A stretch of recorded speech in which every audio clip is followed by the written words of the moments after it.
We're powering up with Objective 3.6, installing the appropriate power supply.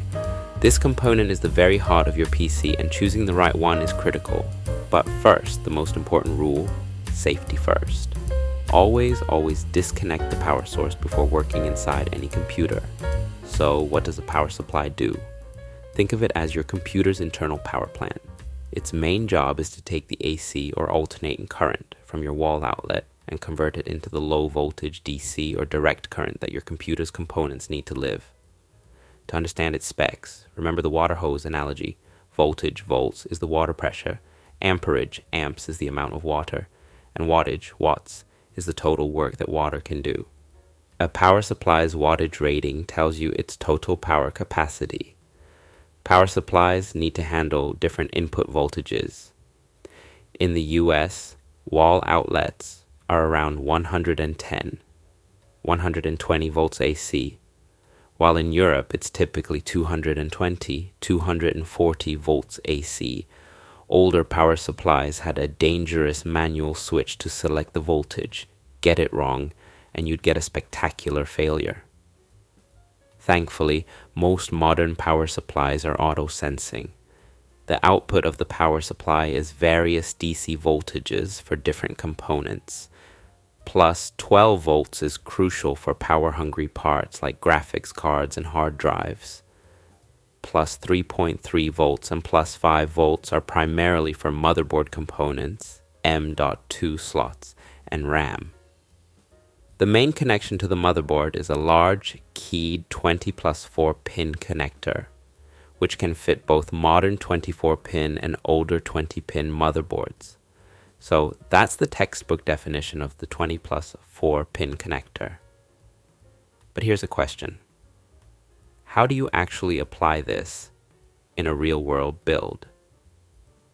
What's the one common mistake most new technicians make when they're calculating their total wattage needs for the first time?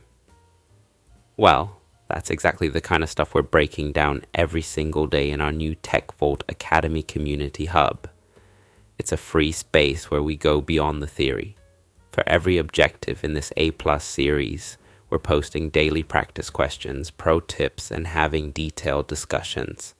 So, if you really want to make sure you're ready for the exam, pause this video right now, open a new tab, and join us. The direct link right at the top of the description below. It's the best way to practice and ask me questions directly. Okay, now let's get back to power supply designs. Power supplies come in different designs. A standard, non-modular supply has all its cables permanently attached, which can lead to clutter. A modular power supply is a game changer for clean builds, letting you attach only the cables you actually need, which greatly improves airflow. For critical systems like servers, you'll find redundant power supplies. Think of a twin-engine airplane. If one power supply fails, the other one instantly takes the full load, keeping the server online without interruption. These are usually hot swappable, meaning you can replace a bad unit while the server is still running. When choosing a power supply, first, consider its wattage rating. You need to calculate the total power draw of all your components, especially your CPU and video card. And a good rule of thumb is to buy a power supply with about 50% more wattage than you currently need. This provides stability and room for future upgrades. Finally, look at its energy efficiency. Power supplies are not 100% efficient. Some energy is always lost as heat.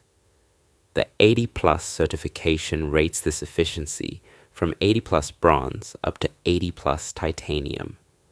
A more efficient power supply runs cooler, saves you money on your electricity bill, and is better for the longevity of your components. So, for your A+ exam, here are the main ideas. The power supply converts AC wall power to DC power. Ensure your PSU's input voltage matches your region, or is auto-sensing. The main motherboard connector is the 20+4 pin.